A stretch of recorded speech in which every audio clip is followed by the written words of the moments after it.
Today's video, tuturuan ko naman kayo kung paano nga ba magluto ng sinigang sa miso sa tilapia. Simulan na natin yan. So, ayan. Gagawin ko lang dito, hinugasan ko na to at aasinan ko na to.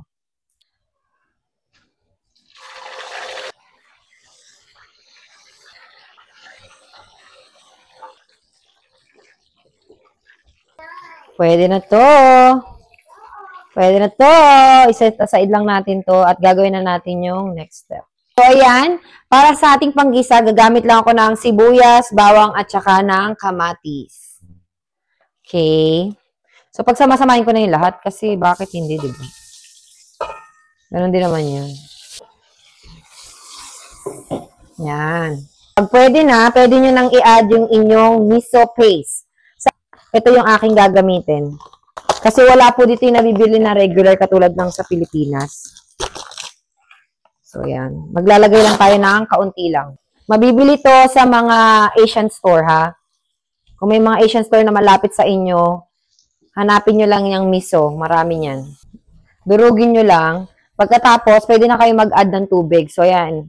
Tubig po ang ating pangsabaw, ha? Lagay lang ako ulit pa ng konti pang tubig. Kasi gusto ko maraming sabaw dahil nga sinigang. Pakukuluan ko lang yan bago ko yan timplahan, okay? Yan, tatakpan ko muna, babalikan natin mamaya, titimplahan natin yan. Ayan, so check na natin. Ayan, kumukulo na siya. Next naman na lalagay ko is, maglalagay na tayo dito ng tamarind soup base mix. So ito yung aking brand.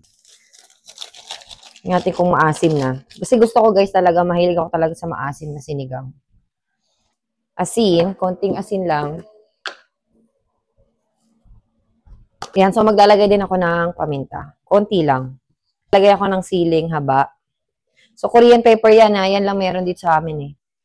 Mustasa. Ayan, tapos pakukulaan natin ulit. Bago natin i-add yung ating mga tilapia. Konting kulo lang. Tapos tikman nyo kung tama na ba yung lasa sa inyo. Kung gusto nyo pa ng mas maasim, nasa sa inyo na yan.